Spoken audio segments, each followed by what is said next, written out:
Ted Hine has become somewhat of an amateur World War II historian, in part due to his almost 30 years membership in the all-volunteer Commemorative Air Force, a 501c3 organization which is today's the world's largest flying museum, with over 100 World War II airplanes maintained in flying condition around the country.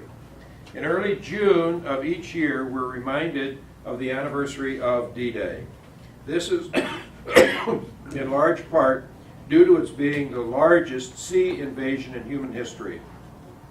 While it was a large undertaking involving hundreds of thousands of troops, it is not, in and of itself, the most significant factor in the Allied victory over the Axis powers in 1945. Exactly 2 years before D-Day, another battle was fought in the Pacific that had a much more significant impact on the outcome of World War II. Ted will explain why in early June of each year we should also commemorate the Battle of Midway. The title of Ted's speech is Midway Revisited. Ted Hine, Midway Revisited, Midway Revisited, Ted Hine. Thank you. Yes, next week from today we will be celebrating or reminded of the D-Day invasion, the largest sea invasion in the history of mankind. If it's true to form, some commentator is going to come on the television and say that without succeeding at Normandy, we would have lost World War II, which is entirely not true.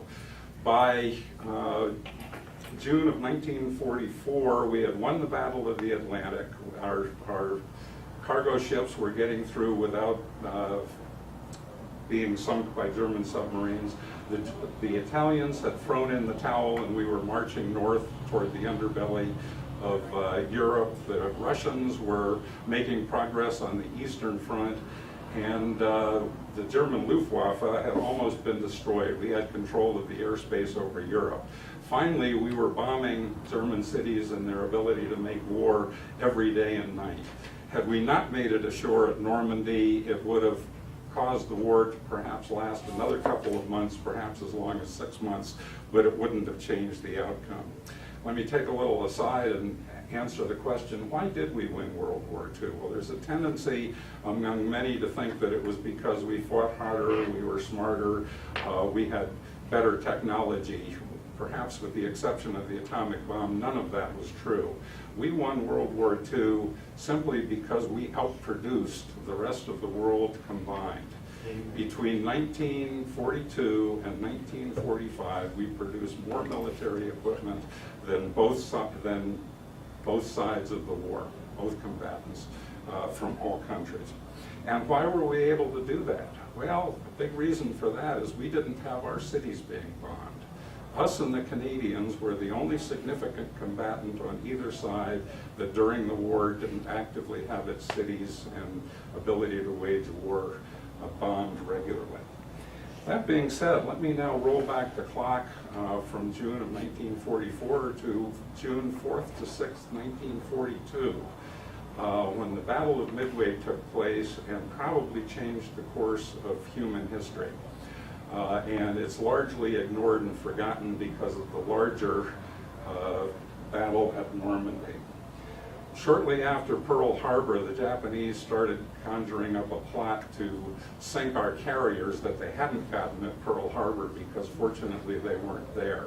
We were fortunate in that we broke the Japanese JN-25 code. We knew what they were up to.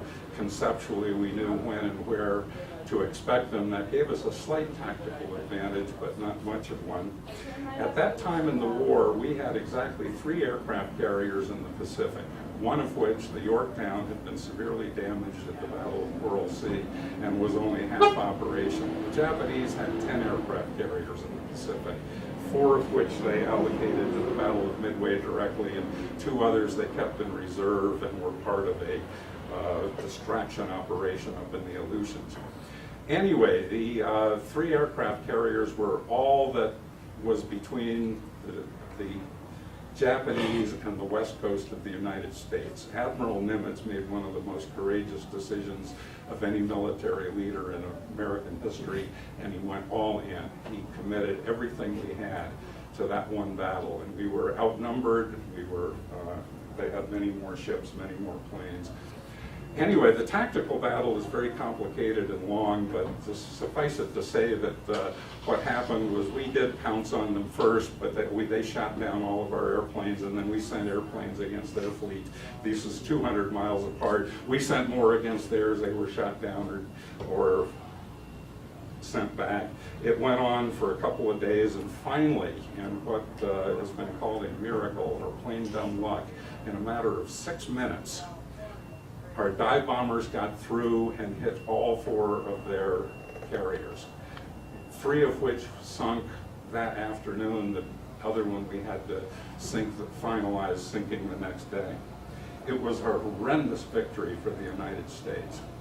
And so why is this important? Well, because we won, we were able to proceed with the plan that Churchill and Roosevelt had come up with. It's called Europe First, where we committed to fighting the war in Europe and devoting resources there before we fought hard in the Pacific.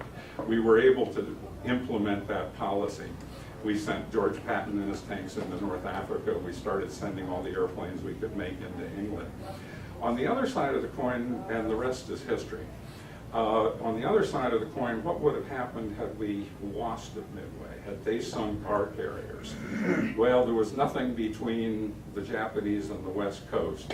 Due to popular opinion, military necessity, however you want to view it, all the resources that we sent into Europe would have been necessary to defend the west coast of the United States.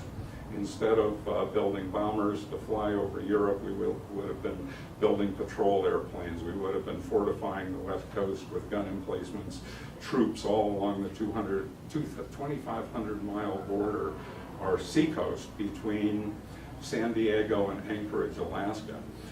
The Japanese would have owned the Pacific. Within about 6 months, the Germans would have taken over England, and we would have been left with huge oceans on either side, trying to free the rest of the world, which is debatable that we could have done. Right? The war would have been over by the end of 1942. Historians disagree as to whether the Germans or the Japanese would have ever attempted to invade the United States, but in any way you look at it, the world would be a significantly different place today had we not won a huge victory at the Battle of Midway. So, coming up next week, when you begin to hear on the news about the anniversary of D-Day, I ask you to also think back and commemorate the Battle of Midway. Thank you.